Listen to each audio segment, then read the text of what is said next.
வணக்கம். நான் Israel Jebasingh officers IAS அகாடமியோடைய டைரக்டர். இப்போ நீங்க ஃபைனல் இயர் காலேஜில் படிச்சுக்கிட்டு இருக்கீங்க.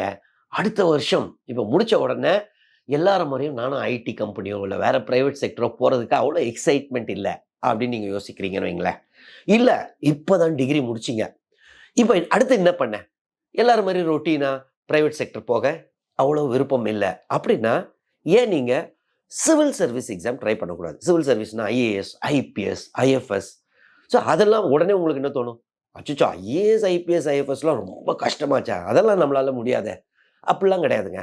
நான் பார்த்தீங்கன்னா, நானும் இந்த இந்த பரீட்சையை பொறுத்த வரைக்கும் நான் 2 முறை அதை கிளியர் பண்ணியிருக்கேன். ஃபர்ஸ்ட் ஐஆர்டிஎஸ் வாங்கினேன், மீண்டும் எழுதி ஐஏஎஸ் வாங்கியிருக்கேன். என்னுடைய ஸ்கூலோ காலேஜோ ரொம்ப ஆவரேஜாக தான் இருந்தேன்.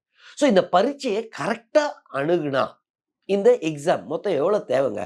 ஒரு 50% ப்ரிலிமினரி மெயின் இன்டர்வியூவில் இருந்தால் நம்ம 50 ரேங்க்ல இருப்போம். 50 ரேங்க்ல இருந்தீங்கன்னா உங்களுடைய ஃபர்ஸ்ட் சாய்ஸ் ஐஏஎஸ்ஸோ, ஐபிஎஸ்ஸோ, ஐஎஃப்எஸ்ஸோ எது போட்டிங்கனாலும் கிடைக்கும். அது இல்லாமல் மொத்தம் ஒரு 20லேருந்து 22 டாப் கவர்மெண்ட் சர்வீசஸ் இந்த பரீட்சையை கிளியர் பண்ணால் உங்களுக்கு நீங்கள் பண்ணலாம். கூடவே ஆர்பிஐ கிரேட் பி எழுதலாம், டிஎன்பிஎஸ்சி எழுதலாம், எஸ்எஸ்சி எழுதலாம்.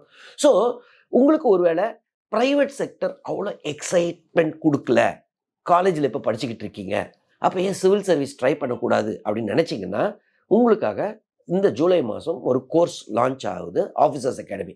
நீங்கள் காலேஜ் படிச்சுக்கிட்டே அந்த ஈவினிங் பேட்சோ இல்லை ஏர்லி மார்னிங் பேட்சோ நீங்கள் சேர்ந்துக்கலாம். இல்லை இப்போ தான் காலேஜை முடிச்சிருக்கீங்க, அடுத்து என்ன பண்ண தெரியல அப்படின்னா ரெகுலர் மார்னிங் பேட்சும் ஜூலை மாதத்தில் லான்ச் ஆகுது. இந்த எக்ஸாமை பொறுத்தவரை கரெக்டாக அணுகணுங்க.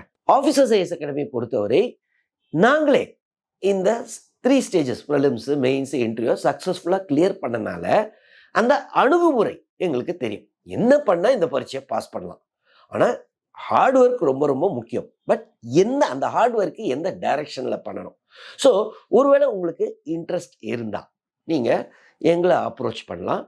ஒரு சிலர் யோசிப்பீங்க, சார் யூபிஎஸ்சி சிவில் சர்வீஸ்லாம் வேணாம், நான் டிஎன்பிஎஸ்சி ப்ரிப்பேர் பண்ணிக்கிறேன், இல்லை எஸ்எஸ்சி இந்த மாதிரி தான் ஐடியா இருக்குன்னா, ஒன்று நீங்கள் நல்லா யோசிக்கணும்.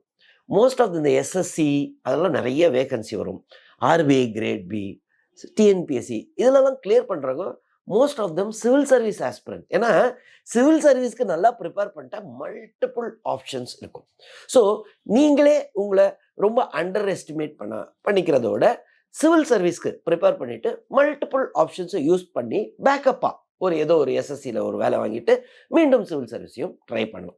ஸோ உங்களுக்கு ஒரு வேளை நீங்கள் இப்போ காலேஜில் படிச்சுக்கிட்டு இருக்கீங்களோ, இல்லை இப்போ தான் காலேஜை விட்டு டிகிரி வாங்கியிருக்கீங்களோ, உங்களுக்கு ஒரு வேளை இந்த சிவில் சர்வீஸ் எழுதணும் அப்படின்னா உங்களுக்காக நிறைய பேட்சஸை இந்த மாதம் லான்ச் பண்ணுறோம். இன்ட்ரெஸ்டாக இருக்கிறவங்க இந்த நம்பரை காண்டாக்ட் பண்ணுங்கள். ஒருவேளை இந்த வீடியோ பார்க்குறது ஒரு பேரண்ட்டாக இருக்கீங்கன்னு வச்சுப்போம்.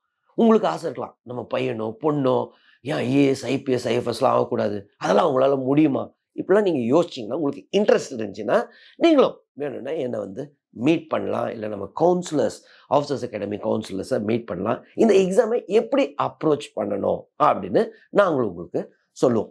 ஸோ இன்ட்ரெஸ்டாக இருக்கிறவங்க இந்த வீடியோடைய டிஸ்கிரிப்ஷனில் இந்த நம்பரை தந்திருக்கோம், அதை காண்டாக்ட் பண்ணால் இந்த ப்ரோக்ராம் டீட்டெயில்ஸ் எல்லாத்த பற்றியும் சொல்லுவாங்க.